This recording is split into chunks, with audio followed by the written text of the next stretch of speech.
ನಡಿಗಳ ಜೋಡಣೆ ವಿಚಾರದಲ್ಲಿ ಅದರ ಜೊತೆಗೆ ನನ್ನ ಬೇಡಿಕೆಗಳೇನಿದೆ ನೀರಾವರಿ ಇಲಾಖೆಗೆ ಸಂಬಂಧಪಟ್ಟಂತೆ ಅದನ್ನೆಲ್ಲ ಕೂಡ ಮಂತ್ರಿಗಳ ಹತ್ರ ನಾನು ಮಾತಾಡ್ತೀನಿ. ಇದಾದ ಮೇಲೆ ಅದಕ್ಕಿಂತ ಮುಂಚಿತವಾಗಿ ಅರ್ಬನ್ ಡೆವಲಪ್ಮೆಂಟ್ ಮಿನಿಸ್ಟ್ರಿ ಅವ್ರ ಹತ್ರ ಕೂಡ ಮೀಟಿಂಗ್ ಇದೆ 2 ಗಂಟೆಗೆ. ಫಸ್ಟ್ 2 ಗಂಟೆಗೆ ಆ ಮೀಟಿಂಗ್ ಮಾಡಿ 3:30 ಗಂಟೆಗೆ ಇವರು ನಮ್ಮ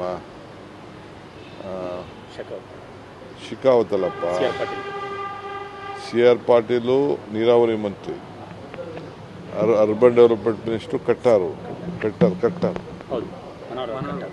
ಮನೋಹರ್ ಕಟ್ಟರ್ ಅವರು ಫಸ್ಟು ಈ ಮೀಟಿಂಗ್ ಇದೆ, ಆಮೇಲೆ ಆ ಮೀಟಿಂಗ್ ಇದೆ.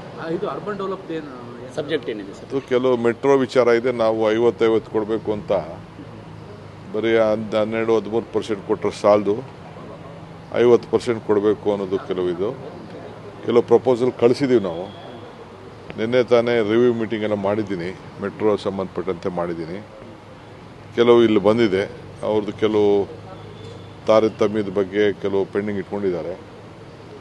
ಸೊ ಆ ವಿಚಾರನ ತಿಳಿಸಿ, ಯಾಕೆಂದರೆ ನಾವು ಅಲ್ಲಿ ಬೆಂಗಳೂರಲ್ಲಿ ಮೆಟ್ರೋ ಕಂಪ್ಲೀಟ್ ಮಾಡಬೇಕು. 2027 175 ಕಿಲೋಮೀಟ್ರ್ ನಾವು ಮಾಡಬೇಕು.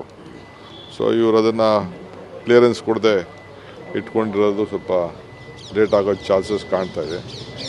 ಅದಕ್ಕೆ ಅವ್ರ ಮೇಲೆ ಒತ್ತಡ ಹೇರಿ ಜಲ್ದಿ ಕ್ಲಿಯರ್ ಮಾಡಿ ಅಂತ ರಿಕ್ವೆಸ್ಟ್ ಮಾಡ್ತೀವಿ. ಇವತ್ತಿನ ಈ ಒಂದು CR ಪಾಟೀಲ್ ಅವರ ಮೀಟಿಂಗ್ ಸಮಯದಲ್ಲಿ ರಾಜ್ಯದ ಯಾವ್ಯಾವ ಯೋಜನೆಗಳ ಬಗ್ಗೆ ಎಲ್ಲ ವಿಷಯ ಅಲ್ಲ, ನದಿ ಜೋಡಣೆಗೆ ಇಟ್ಕೊಂಡಿದ್ದೀನಿ. ನಮ್ಮ ರಾಜ್ಯಕ್ಕೆ ಸಂಬಂಧಪಟ್ಟಂಥ ಯಾವ್ಯಾವ ವಿಚಾರ ಇದೆ, ಮಾದಾಯಿ ವಿಚಾರನೂ ಹೇಳ್ತೀನಿ, ಕೃಷ್ಣ ವಿಚಾರ ನೋಟಿಫಿಕೇಶನ್ ವಿಚಾರನೂ ಪ್ರಸ್ತಾವ ಮಾಡ್ತೀನಿ, ತುಂಬಾ ವರ್ಷದಿಂದ ಪೆಂಡಿಂಗ್ ಇದೆ ಸರ್, ತುಂಗಭದ್ರಾ ವಿಚಾರನೂ ಮಾತಾಡ್ತೀನಿ, ಕಾವೇರಿ ವಿಚಾರನೂ ಮಾತಾಡ್ತೀನಿ. ಆಮೇಲೆ ನಾವು ಏನು ಒಂದು ಇದು ಆ ನೀರನ್ನು ಉಳಿಸ್ಕೊಳ್ಳಿಕ್ಕೆ ಈಗೇನು ನಾವು ತುಂಗಭದ್ರಾ ಡ್ಯಾಮ್ನಲ್ಲಿ ನಾವು ತೆಲಂಗಾಣ ಅವರಿಬ್ಬರು ಸೇರಿ ಒಂದು ಬ್ಯಾಲೆನ್ಸಿಂಗ್ ರಿಸರ್ವ್ ಕಟ್ಟಬೇಕು, ಇಲ್ಲ ಅಂತಂದರೆ ಬೇರೆ ಸ್ಟೋರೇಜ್ ಮಾಡೋಂಥದ್ದು, ಆ ವಿಚಾರ ಕೂಡ ಪ್ರಸ್ತಾವನೆ ಮಾಡ್ತೀನಿ. ಅವೆಲ್ಲ ಕೂಡ ಖಂಡಿತ ನಮ್ಮ ರಾಜ್ಯದ ಹಿತಕ್ಕೆ ಏನು ಬೇಕೋ ಅವೆಲ್ಲ ಮಾಡ್ತೀವಿ. ಬೆಂಗಳೂರಿನಲ್ಲಿ ಕ್ರಿಕೆಟ್ ವಿಚಾರ ಅದು ನಡೆಸೋಕ್ಕಾಗೋದಿಲ್ಲ ಅಂತೇಳಿ ತೀರ್ಮಾನ ಮಾಡಿದ್ರೆ ಅಂತ ಗೊತ್ತಾಗ್ತದೆ ಸರ್. ನನಗೆ ಗೊತ್ತಿಲ್ಲಪ್ಪ. ನಾನು ಬೆಂಗಳೂರು ಕ್ರಿಕೆಟ್ ನಡೆಸಬೇಕು ಅನ್ನೋನು, ಬೆಂಗಳೂರು ಗೌರವನ ಉಳಿಸ್ಬೇಕು ಅಂತ ಅನ್ನೋನು. ಯಾವುದೋ ಅಂಥದ್ದೇನು ಅನಾಹುತ ಮುಂದಕ್ಕೆ ಆಗಲಿಕ್ಕೆ ಅವಕಾಶ ಇಲ್ಲ. ಅವ್ರಿಗೇನು ಕಂಡೀಷನ್ ಹಾಕಬೇಕು ಕಂಡೀಷನ್ ಹಾಕಿ ಮಾಡಬೇಕು ಅನ್ನೋದು ನಾನು ಚರ್ಚೆ ಮಾಡ್ತೀನಿ. ಹೋಮ್ ಮಿನಿಸ್ಟ್ರಿಗೆ ರೆಸ್ಪಾನ್ಸಿಬಿಲಿಟಿ ಕೊಟ್ಟಿದ್ದೀವಿ.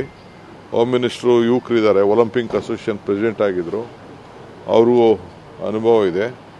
ಬೆಂಗಳೂರು ಗೌರವನ ಉಳಿಸ್ಬೇಕು, ಅದಕ್ಕೆ ನಾನು ಹೋಮ್ ಮಿನಿಸ್ಟರ್ ಹತ್ರ ಮಾತಾಡ್ತೀನಿ. CM ಅವರು ಕೂಡ ಅದ್ರ ಬಗ್ಗೆ ಏನು ಕೊಡಬಾರ್ದು ಅಂತಿಲ್ಲ, ಬಟ್ ಸೆಕ್ಯೂರಿಟಿ ಲ್ಯಾಬ್ಸು ಅವೆಲ್ಲ ಕೂಡ ಗಮನದಲ್ಲಿ ಇಟ್ಕೊಳ್ಬೇಕು ಅಂತ.